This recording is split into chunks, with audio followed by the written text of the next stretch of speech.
आप एक safety officer हैं, आप एक हेल्थ सेफ्टी ऑफिसर हैं, आप एक फायर सेफ्टी ऑफिसर हैं, तो निश्चित रूप से कोई ना कोई जिम्मेदारी होगी आपकी, कोई ना कोई उत्तरदायित्व होगा और आप किसी न किसी कंपनी में काम कर रहे होंगे या कुछ लोग काम करने की तैयारी कर रहे हैं। उन्हें इस बात को जानना जरूरी है।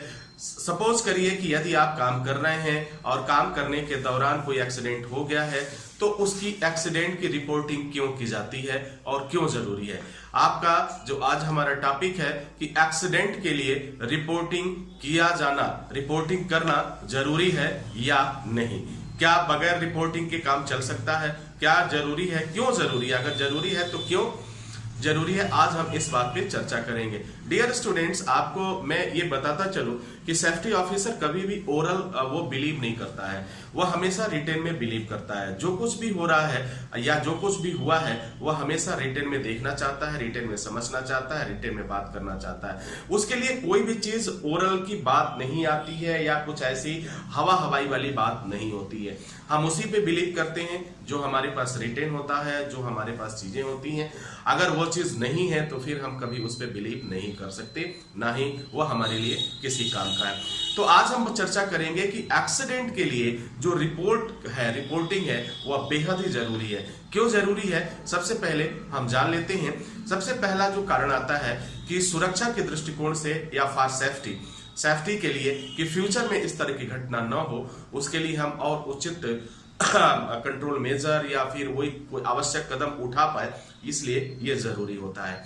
अब मैं बात करता हूं कि लीगल रिक्वायरमेंट, यानी लीगल रिक्वायरमेंट जो भी कानून के द्वारा या नियम के द्वारा, पॉलिसी के अकॉर्डिंग जो जरूरतें थी, क्या वो थी कि नहीं। अगर थी तो फिर अगर एक्सीडेंट हुआ तो निश्चित रूप से कहीं ना कहीं चूक हुआ है, इसको समझने में हमें मदद मिलती है। फिर मैं आगे बात करूं अगले पॉइंट का, फाइंड टू रूट कॉजेज। जो भी इसका मुख्य कारण है, जो रूट कॉजेज है, ये इट मींस जो अनसेफ कंडीशन था, उसको जानने में हमें मदद मिलती है और इसके अकॉर्डिंग हम उस चीज को बहुत आसानी से समझ पाते हैं, जान पाते हैं कि वास्तव में इसका वजह क्या है और यह क्यों हुआ था।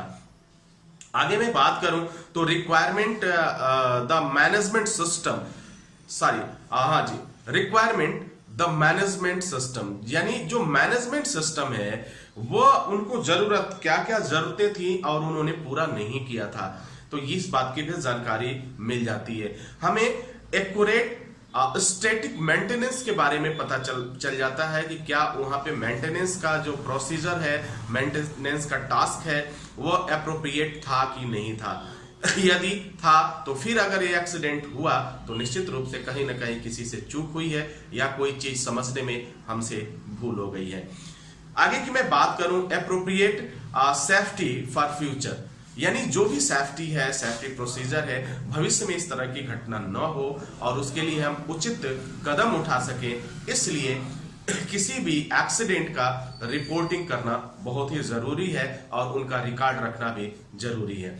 तो डियर स्टूडेंट्स, आपने जाना, अगर आपसे एक क्वेश्चन पूछा जाता है कि